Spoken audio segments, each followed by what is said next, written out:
तो यहाँ पर बेसिकली हम लोग देखने वाले हैं, यहाँ पर हमारे पास एक आयन है नाइट्राइट। अब नाइट्राइट जो कंपाउंड बनाता है बाकी धनायनों के साथ मिल करके, वो किस प्रकार का कंपाउंड बनाता है, किस प्रकार का कंपाउंड बनेंगे और कैसे उसका नामकरण होगा, और जरा इसके बारे में बात करें। तो सबसे पहले हम बात कर लेते हैं यहाँ पर लिथियम के साथ। किसके साथ? लिथियम के साथ। देखना, लिथियम का वैलेंसी एक होता है, पता है, बिल्कुल पता है। और नाइट्राइट का वैलेंसी यानी कि NO2 का वैलेंसी पर यहाँ पर अगर गौर करें तो यहाँ पर NO2 का वैलेंसी भी एक होता है, तो इसको लिखेंगे यहाँ पर एक। अब अगर हम देखें लिथियम के साथ नाइट्राइट का वैलेंसी लिखेंगे और नाइट्राइट के साथ लिथियम का वैलेंसी लिखेंगे तो ये हमारा कंपाउंड बनेगा LiNO2। LiNO2 बन जाएगा। अब इसके नामकरण को यदि हम ध्यान से देखें तो Li का मतलब लिथियम, ये तो लिखेंगे ही, ये हो जाएगा लिथियम। और NO2 के जगह पर हमको क्या लिखना पड़ेगा? नाइट्राइट।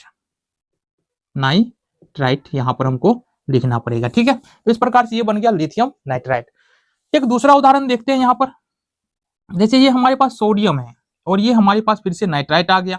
सोडियम की वैलेंसी यहाँ पर एक है और नाइट्राइट की वैलेंसी भी यहाँ पर एक है, तो दोनों को इस प्रकार से करेंगे। सोडियम के साथ नाइट्राइट की वैलेंसी तो यहाँ पर हो गया Na1 और नाइट्राइट के साथ सोडियम की वैलेंसी तो ये हो गया NO2, ठीक है। NaNO2, तो यहाँ पर Na का मतलब सोडियम, तो लिखेंगे सोडियम और NO2 को क्या लिखेंगे? नाइट्राइट। क्या लिखेंगे? नाइट्राइट, ठीक है। तो ये हो गया हमारा क्या? Sodium nitrite. तीसरे उदाहरण की ओर बढ़ेंगे हमारे पास। अब यहाँ पर ले लेते हैं हम मैग्नीशियम। तो मैग्नीशियम यहाँ पर हमारे पास मैग्नीशियम का वैलेंसी कितना होता है? तो मैग्नीशियम का वैलेंसी 2 होता है और नाइट्राइट का वैलेंसी हमको पता है NO2 का वैलेंसी 1 यहाँ पर होता है। तो अगर मैग्नीशियम के साथ हमको नाइट्राइट का वैलेंसी लिखना है और नाइट्राइट के साथ हमको मैग्नीशियम का वैलेंसी लिखना पड़ेगा, तो ये होगा Mg1 और NO2 का होल ट्वाइस, ठीक है। और यहां पर लिखेंगे Mg का मैग्नीशियम और NO2 के लिए तो यहाँ पर नाइट्राइट हमारा लिखाता ही है, ठीक है। आगे बढ़ते हैं, चौथे उदाहरण की ओर बढ़ते हैं। देखो जरा ध्यान से, यहां पर लेंगे एल्यूमिनियम को। ये हो गया हमारा एल्यूमिनियम और ये हो गया हमारा NO2। एल्यूमिनियम का वैलेंसी 3 है और नाइट्राइट का वैलेंसी 1 है, तो एल्यूमिनियम के साथ नाइट्राइट का वैलेंसी, नाइट्राइट के साथ एल्यूमिनियम का वैलेंसी, तो ये होगा हमारा Al और इसके साथ लिखा गया एल्यूमिनियम के साथ 1, तो 1 को हम नहीं लिखते हैं। और देन हमारे पास है NO2 कोष्ट में बंद कर लेंगे इसको। और देन हमारे पास एल्यूमिनियम की वैलेंसी 3 है, तो एल्यूमिनियम की वैलेंसी 3 हो गया। इस तरह से हम लिखेंगे Al को एल्यूमिनियम, ठीक है, और NO2 को हम लोग लिखेंगे नाइट्राइट। ये हो गया हमारा। तो इस प्रकार से नाइट्राइट के जितने भी कंपाउंड है वो बनाए जा सकते हैं, बट कुछ और कंपाउंड नाइट्रेट के बारे में डिस्कस कर लेते हैं, देन हम आगे बढ़ेंगे। हम लोग कुछ और कंपाउंड बनाएंगे, किसका? नाइट्राइट का। देखो जरा, कॉपर का 2 वैलेंसी होता है, कॉपर 1 और कॉपर 2। नाइट्राइट का तो केवल एक ही वैलेंसी है, 1 1। तो अगर इस स्थिति में बनाए तो कॉपर का नाइट्राइट का वैलेंसी कॉपर के साथ आएगा और कॉपर का वैलेंसी नाइट्राइट के साथ जाएगा। तो ये कुछ इस प्रकार से बनेगा, Cu1 या Cu और देन NO2। अब Cu की वैलेंसी यहाँ पर एक है और एक वैलेंसी के लिए कॉपर 1 लिखेंगे, तो यहाँ पर लिखेंगे कॉपर 1 नाइट्राइट, ठीक है। NO2 लगा तो नाइट्राइट, ठीक है। यहाँ पर कॉपर की वैलेंसी 2 है, तो जाहिर सी बात है कॉपर के साथ नाइट्राइट की वैलेंसी मतलब Cu ही होगा और नाइट्राइट के साथ यहाँ पर कॉपर की वैलेंसी, तो NO2 और कॉपर की वैलेंसी यहाँ पर 2 है, तो 2 लगा देंगे। अब यहाँ पर जो नाम होगा, चूंकि कॉपर की वैलेंसी 2 है तो कॉपर 2 हो जाएगा और NO2 के लिए नाइट्राइट यहाँ पर हम लोग ऐड कर देंगे, कॉपर 2 नाइट्राइट, ठीक है। आगे बढ़े, यहाँ पर आयरन की भी 2 वैलेंसी है, Fe और Fe2 और Fe3, यानी कि एक वैलेंसी हमारा 2 है, दूसरा 3 है। इसको आयरन 2 बोलते हैं और इसको आयरन 3 बोलते हैं, ठीक है। अब यहाँ पर देखिए, आयरन के साथ नाइट्राइट की वैलेंसी, नाइट्राइट के साथ आयरन की वैलेंसी, तो Fe1NO2 का 2 तो हो गया हमारा FeNO2 तो है पहले से, और इसमें कॉपर का वैलेंसी, ये आयरन का वैलेंसी 2 ऐड हो जाएगा, तो ये आयरन, ये हो गया हमारा आयरन 2 और NO2 का नाइट्राइट, ठीक है। आगे बढ़े, आयरन के साथ 1 लगा लेंगे और नाइट्रेट के साथ यहाँ पर 3 लगेगा, तो ये हो जाएगा हमारा Fe1 और NO2 का 3, तो ये हो गया Fe का आयरन और NO2 का हो जाएगा हमारा नाइट्रेट। लेकिन एक बात ध्यान से देखना, यहाँ आयरन की वैलेंसी 2 था तो 2 लगा, यहाँ आयरन का वैलेंसी 3 है तो यहाँ पर हमको 3 लगाना पड़ेगा। तो इस प्रकार से देख रहे हैं कि NO2 यानी नाइट्राइट का कंपाउंड हम किस प्रकार से बना सकते हैं। आगे हम लोग बात करने वाले हैं नाइट्राइट के बाद नाइट्रेट के बारे में। तो यहाँ पर हमने देखा है कि नाइट्राइट आयन NO2 जो होता है, जो हमने देखा यहाँ पर NO2, इसके साथ किस प्रकार से बाकी जो धनायन है वो कंपाउंड बनाता है।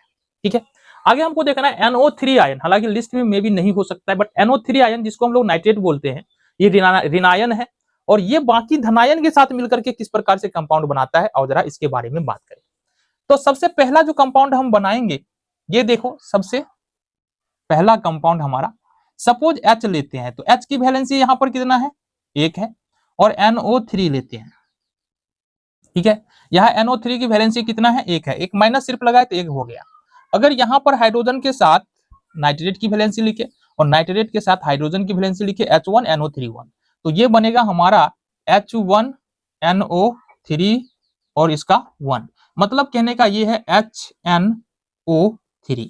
ठीक है, और HNO3 का साधारण नाम होता है हमारा, ये हमारा नाइट्रिक अम्ल। क्या होता है, नाइट्रिक अम्ल के नाम से इसको हम लोग जानते हैं। ठीक है, अगले उदाहरण की बात करते हैं। दूसरा उदाहरण लेते हैं, सपोज लिथियम ले रहे हैं, Li और NO3। यहां से लिथियम की वैलेंसी कितना है, लिथियम की वैलेंसी यहां पर 1 है ना, 1 ही होगा, और नाइट्रेट का वैलेंसी भी 1, लिथियम के साथ नाइट्रेट की वैलेंसी, नाइट्रेट के साथ लिथियम की वैलेंसी, तो ये बन जाएगा हमारे पास LiNO3। अब Li को लिखेंगे लिथियम और NO3 को लिखेंगे नाइट्रेट। NO2 लगने के बाद नाइट्राइट होता था, NO3 लगने के बाद नाइट्रेट हो रहा है, ये इस बात पर ध्यान दो। तीसरे उदाहरण की बात करेंगे, तो चलते हैं, देखो कॉपर के बारे में बात करें। कॉपर का 2 वैलेंसी होता है और दोनों ही बारे में बात करना है। यहाँ पर कॉपर का 2 वैलेंसी होता है, एक तो होता है कॉपर 1 और दूसरा कॉपर 2, और नाइट्रेट का वैलेंसी हमेशा 1 ही हो रहा है। ठीक है, तो ये 1 हो गया, 1 हो गया। अब देखो कॉपर के साथ नाइट्रेट की वैलेंसी, नाइट्रेट के साथ कॉपर की वैलेंसी, तो CuNO3 बन जाएगा। क्या बनेगा ये, CuNO3, Cu से कॉपर, NO3 से नाइट्रेट। ठीक है, यहां पर देखेंगे कॉपर के साथ नाइट्रेट की वैलेंसी, नाइट्रेट के साथ कॉपर की वैलेंसी। अच्छा, ये चूंकि कॉपर की वैलेंसी 1 है, इसको हम लिखेंगे कॉपर 1 नाइट्रेट, और यहाँ पर कॉपर की वैलेंसी 2 है, तो इसको बनाएंगे तो Cu1NO3 का होल ट्वाइस, ये बनेगा Cu NO3 का होल ट्वाइस, इस प्रकार से बनेगा। ठीक है, ये 2 जो आ रहा है ना, ये किसका वैलेंसी है, कॉपर का वैलेंसी, NO3 तो हमारे पास है ये, तो यहाँ पर होगा कॉपर की वैलेंसी यहाँ पर 2 है, तो कॉपर 2 यहाँ पर हो जाएगा हमारे पास नाइट्रेट। ठीक है, तो इस प्रकार से तुम क्या कर सकते हो, नाइट्रेट के जितने भी कंपाउंड बनेंगे उसको तुम इजिली बना सकते हो। ठीक है, आगे बढ़े, तो आगे हम बात करने वाले हैं OH आयन के बारे में। OH ऋणायन होता है और इसकी वैलेंसी 1 होता है, जैसा कि हम लोग देख रहे हैं। अब OH चूंकि ऋणायन है, तो वो धनायन के साथ मिलकर के, अलग अलग धनायन के साथ मिलकर के किस प्रकार का कंपाउंड बनाएगा और उसका नाम क्या होगा, और जरा इसके बारे में बात करते हैं। तो सबसे पहले हम लेते हैं लिथियम। ठीक है, और यहाँ पर है हमारे पास हाइड्रोक्साइड, तो लिथियम की वैलेंसी 1 और हाइड्रोक्साइड की वैलेंसी यहाँ पर OH की वैलेंसी हमारा 1 है, तो यहाँ पर लिथियम के साथ यहाँ पर OH का वैलेंसी लिखेंगे तो ये होगा 1, तो Li, देन OH के साथ हम 1 लिखेंगे तो ये होगा हमारे पास OH, LiOH, Li को लिखेंगे लिथियम, ठीक है, और देन OH को लिखेंगे हाइड्रोक्साइड, ये हो गया हमारा। ठीक है, उदाहरण 1। दूसरे नंबर के उदाहरण की बात करेंगे। ठीक है, अब चलते हैं यहाँ पर कॉपर के या आयरन के बारे में देख लो। आयरन का 2 वैलेंसी होता है, देखना जरा, आयरन का 2 वैलेंसी होता है, ध्यान से देखना, एक होता है 2 और एक होता है 3। इसको आयरन 2 बोलेंगे, इसको आयरन 3 बोलेंगे। ठीक है, अब यहाँ पर हम लेते हैं OH, क्या लेंगे, OH, और इसकी दोनों ही केसों में वैलेंसी हमारा OH का 1 ही होने वाला। ध्यान से देखना, आयरन के साथ OH की वैलेंसी, OH के साथ आयरन की वैलेंसी, फिर आयरन के साथ OH की वैलेंसी, OH के साथ आयरन की वैलेंसी। लिखो जरा, FeOH का होल ट्वाइस हो जाएगा, क्या बनेगा, FeOH का होल ट्वाइस बनेगा, Fe का आयरन और OH का हाइड्रोक्साइड। ठीक है, देन यहां पर Fe होगा आयरन 2, ये होगा आयरन 2। ठीक है, 3 वाला लो, ये होगा Fe1, तो FeOH का होल थराइस, OH का होल थराइस, तो ये बनेगा आयरन 3 वैलेंसी 3 है, आयरन 3, हाइड्रा ऑक्साइड। ठीक है, ये हो गया एक उदाहरण या दो उदाहरण और में भी हम देख सकते हैं। जैसे कैल्शियम है, बार बार तुम्हारी क्लास में आएगा 10th में, कैल्शियम है और यहाँ पर हमारे पास OH। कैल्शियम का वैलेंसी 1 और 2 होता है ना, कैल्शियम का 2 होता है, OH का होता है 1। करो क्रॉस, Ca1 ये होगा CaOH का होल ट्वाइस। OH यहाँ पर OH के साथ क्या आएगा, 2 आएगा कैल्शियम की वैलेंसी। Ca का कैल्शियम लिखेंगे और OH का हमारा हो जाएगा हाइड्रा ऑक्साइड। तो इस प्रकार से तुम OH के जितने भी कंपाउंड बनने वाले, और भी कंपाउंड बन सकते हैं ना। अब ये लिस्ट तो तुम्हारे सामने पूरा लिखा हुआ है, लिस्ट को नोट डाउन करेंगे और अलग अलग जितने भी कंपाउंड बन सकते हैं लिस्ट में से वो तुमको बना करके खुद से भी देखना और उसका नामकरण करना है। इससे ज्यादा प्रैक्टिस होगा, बातें ज्यादा क्लियर होंगी। आगे बढ़ते हैं, आगे हम देख लेते हैं, यहाँ पर आगे हम देख लेते हैं OH हो गया हमारा। HCO3 यानी कि हाइड्रोजन कार्बोनेट, या यहाँ पर बात करेंगे, किधर गया भाई साहब, हाँ, HCO3 हाइड्रोजन कार्बोनेट या बाइकार्बोनेट का जो कंपाउंड बनने वाला है उसको हम लोग देख लेते हैं। तो आगे हम लोग देखने वाले हैं हाइड्रोजन कार्बोनेट या बाइकार्बोनेट का जो कंपाउंड बनेगा वो कैसे बनता है।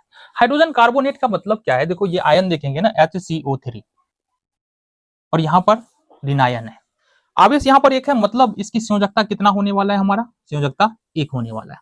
अब ऋण आयन है तो ये किस धनायन के साथ, ऑलमोस्ट लगभग सभी धनायन के साथ जो है ये कंपाउंड बनाएगा। और ये किस प्रकार का कंपाउंड बनाएगा, और जरा इसके बारे में हम लोग बात करते हैं। सबसे पहले बात करेंगे, फिर से हम सोडियम लेते हैं, सोडियम, और यहां पर आ गया HCO3। तो जाहिर सी बात है सोडियम की वैलेंसी 1 है और HCO3 की भी वैलेंसी 1 है। अगर हम देखेंगे तो इस प्रकार से क्रॉस में लिखेंगे, सोडियम के साथ HCO3 की वैलेंसी जो कि 1 है, इसको लिखेंगे Na, और HCO3 के साथ सोडियम की वैलेंसी जो कि 1 है, ये होगा HCO3, NaHCO3, ये हमारा कंपाउंड बन जाएगा। और इसका नाम देखेंगे तो या तो लिखेंगे सोडियम हाइड्रोजन कार्बोनेट, देखना जरा, सोडियम हाइड्रोजन कार्बोनेट या सोडियम बाइकार्बोनेट, सोडियम बाइकार्बोनेट, ये हो गया तुम्हारा नाम। ठीक है, इसके अलावा अगर हम बात करें, चलो और भी ले लेते हैं। जैसे सोडियम के बाद हमारे पास आ जाता है मैग्नीशियम, और ये हो गया HCO3। तो मैग्नीशियम का वैलेंसी 2 है और HCO3 का वैलेंसी हमारा 1 है। ठीक है, तो Mg के साथ HCO3 की वैलेंसी और HCO3 के साथ मैग्नीशियम की वैलेंसी, तो ये होगा हमारा Mg1, तो Mg, और HCO3 पहले लिख लो, HCO3, और इसके साथ मैग्नीशियम की वैलेंसी लिखना है, मतलब 2 लिखना है, इसको कोष्ट डालेंगे, यहाँ पर 2 कर देंगे। ठीक है, तो ये होगा हमारा मैग्नीशियम बाइकार्बोनेट। क्या होगा ये, मैग्नीशियम बाइकार्बोनेट, ये हो गया हमारा उदाहरण। चलो आगे बढ़े, यहां पर एक और उदाहरण पकड़े। जैसे हमारे पास कॉपर है, कॉपर की 2 वैलेंसी होती है, तो दोनों के बारे में बात करेंगे, कॉपर 1 और कॉपर 2।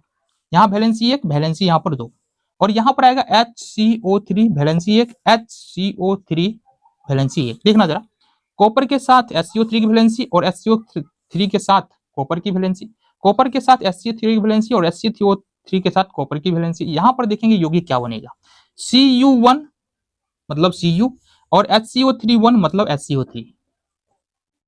तो चूंकि कॉपर की वैलेंसी यहाँ पर 1 है, और इसके लिए लिखेंगे कॉपर 1, देखो कॉपर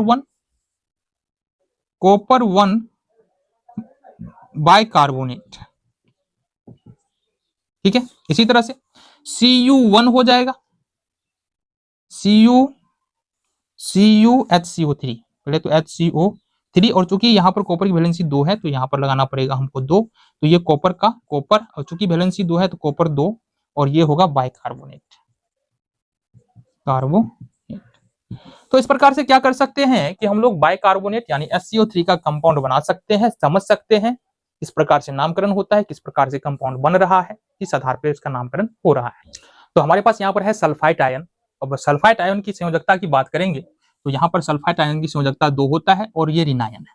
तो ये जब भी कंपाउंड बनाएगा तो धनायन के साथ बनाएगा। तो धनायन के साथ किस किस प्रकार का कंपाउंड बनाएगा और किस किस धनायन के साथ बनाएगा, कुछ उदाहरण हम यहाँ पर बात करेंगे, तुमको वहां से समझ में आ जाएगा। आओ जरा देखें, यहाँ पर सबसे पहले हम लेते हैं हमारा सोडियम।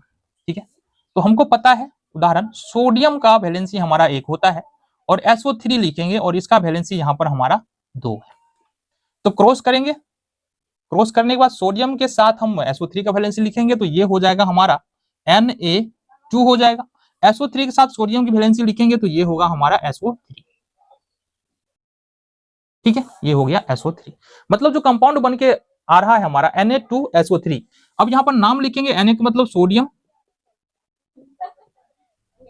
और SO3 का मतलब यहाँ पर हो गया सल्फाइड, नोट सल्फेट, सल्फाइड, क्या हो जाएगा सल्फाइड। उदाहरण 2 देखे, चलो जी बहुत बढ़िया। जैसे कॉपर हो गया, तो कॉपर की 2 वैलेंसी होता है, एक 1 और दूसरा होता है 2। ये दूसरा और तीसरा उदाहरण हो जाएगा हमारा। तो कॉपर की वैलेंसी 1 है और यहाँ पर SO3 की वैलेंसी यहाँ पर 2 है। ध्यान से देखना, यहाँ पर कॉपर की वैलेंसी 2 है और SO3 की वैलेंसी यहाँ पर 2 है। ठीक है, अब देखो कॉपर के साथ सल्फेट की सल्फाइड की वैलेंसी और सल्फाइड के साथ कॉपर की वैलेंसी देखना ध्यान से, क्या बनेगा हमारा Cu2SO3।